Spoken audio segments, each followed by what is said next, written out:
The Imp of the Perverse by Edgar Allan Poe.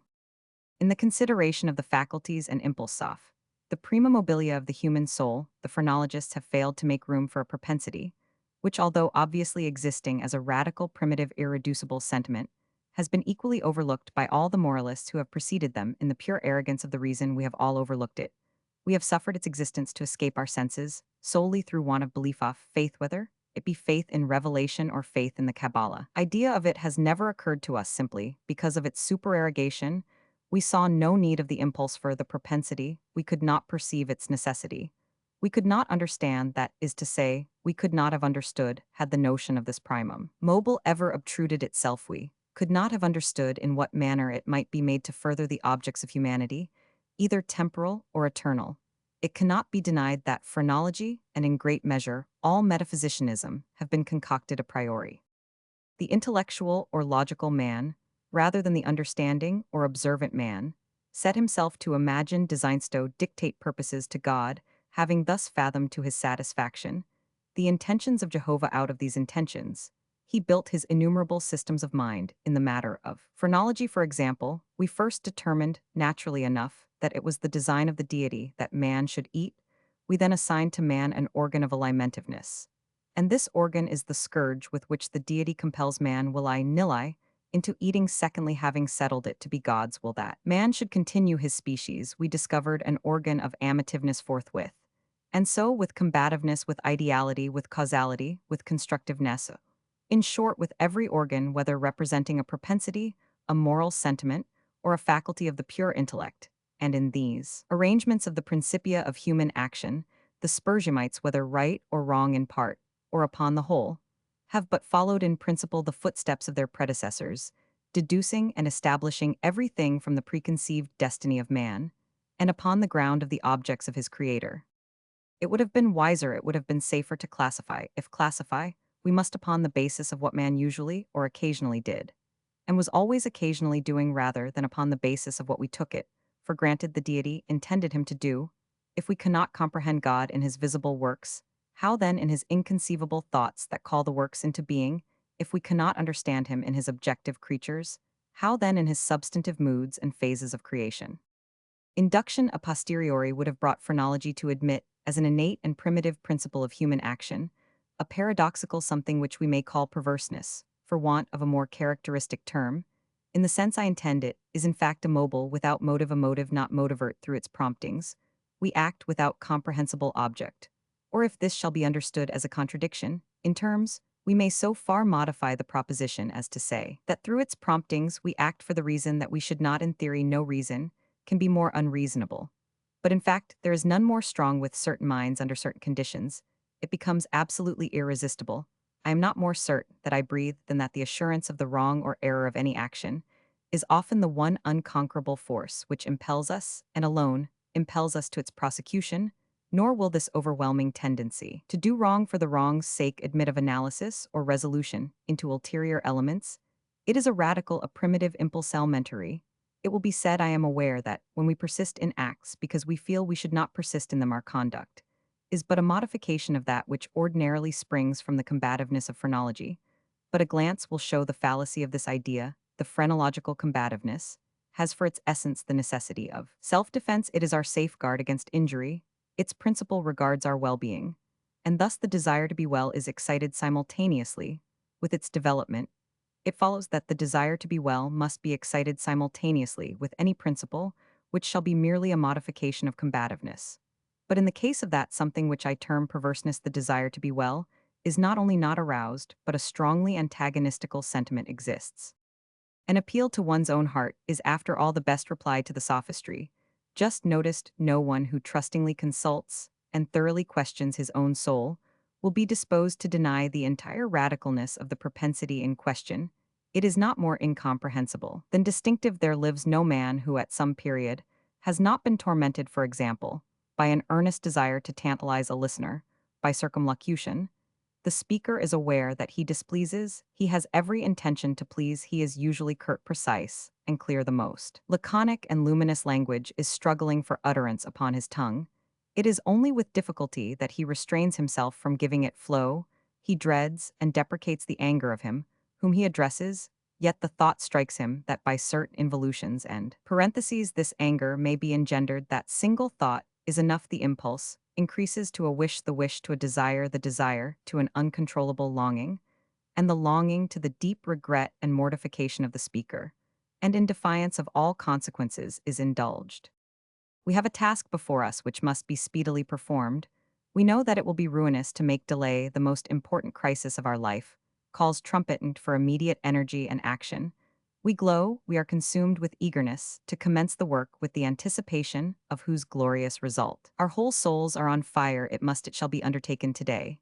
And yet we put it off until tomorrow, and why there is no answer, except that we feel perverse, using the word with no comprehension of the principle tomorrow, arrives, and with it, a more impatient anxiety to do our duty, but with this very increase of anxiety arrives also a nameless, a positively fearful, because unfathomable craving for delay, this craving gathers strength, as the moments fly the last hour for action, is at hand we tremble with the violence of the conflict, within Yusuf, the definite with the indefinite off, the substance with the shadow, but if the contest have proceeded thus far, it is the shadow which prevails we struggle in vain the clock strikes, and is the knell of our welfare at the same time, it is the chanted clear note to the ghost that has so long overawed us it fleece it disappears we, are free, the old energy returns, we will labor now. Alas, it is too late. We stand upon the brink of a precipice, we peer into the abyss we grow sick, and dizzy our first impulse is to shrink from the danger. Unaccountably, we remain by slow degrees our sickness and dizziness and horror become merged in a cloud of unnameable feeling. By gradations still more imperceptible, this cloud assumes shape as did the vapor from the bottle out of which arose the genius in the Arabian Nights. But out of this, our cloud upon the precipices, edge there grows into palpability, a shape far more terrible than any genius or any demon of a tale, and yet it is but a thought although a fearful one, and one which chills the very marrow of our bones, with the fierceness of the delight of its horror. It is merely the idea of what would be our sensations during the sweeping precipitancy of a fall from such a height, and this fall thighs rushing annihilation for the very reason that it involves that one most ghastly and loathsome of all the most ghastly and loathsome images of death and suffering, which have ever presented themselves to our imagination for this very cause do, we now the most vividly desire it, and because our reason violently deters us from the brink therefore, do we the most impetuously approach it. There is no passion in nature so demoniacally impatient as that of him who, shuddering upon the edge of a precipice, thus meditates a plunge to indulge for a moment in any attempt at thought, is to be inevitably lost for reflection, but urges us to forbear, and therefore, it is, I say, that we cannot if there be no friendly arm to check us, or if we fail in a sudden effort to prostrate ourselves backward from the abyss we plunge, and are destroyed. Examine these similar actions, as we will we shall find them resulting solely from the spirit of the perverse. We perpetrate them, because we feel that we should not beyond or behind this, there is no intelligible principle, and we might indeed deem this perverseness a direct instigation of the archfiend, were it not occasionally known to operate in furtherance of good. I have said thus much that in some measure I may answer your question, that I may explain to you why I am here, that I may assign to you something that shall have at least the faint aspect of a cause for my wearing these fetters, and for my tenanting this cell of the condemned. Had I not been thus prolix, you might either have misunderstood me altogether, or with the rabble have fancied me mad. As it is, you will easily perceive that I am one of the many uncounted victims of the imp of the perverse. It is impossible that any deed could have been wrought with a more thorough deliberation. For weeks, for months, I pondered upon the means of the murder. I rejected 1,000 schemes, because their accomplishment involved a chance of detection. At length, in reading some French memoirs, I found an account of a nearly fatal illness that occurred to Madame Palau through the agency of a candle, accidentally poisoned. The idea struck my fancy at once. I knew my victim's habit of reading in bed. I knew, too, that his apartment was narrow and ill-ventilated. But I need not vex you with impertinent details. I need not describe the easy artifices by which I substituted in his bedroom candlestand a waxlight of my own making for the one which I there found. The next morning he was discovered dead in his bed, and the coroner's verdict was death by the visitation of God. Having inherited his estate, all went well with me. For years the idea of detection never once entered my brain. Of the remains of the fatal taper, I had myself carefully disposed. I had left no shadow of a clue by which it would be possible to convict or even to suspect me of the crime it is. Inconceivable how rich a sentiment of satisfaction arose in my bosom, as I reflected upon my absolute security. For a very long period of time, I was accustomed to revel in this sentiment. It afforded me more real delight than all the mere worldly advantages accruing from my sin. But there arrived at length an epoch, from which the pleasurable feeling grew, by scarcely perceptible gradations, into a haunting and harassing.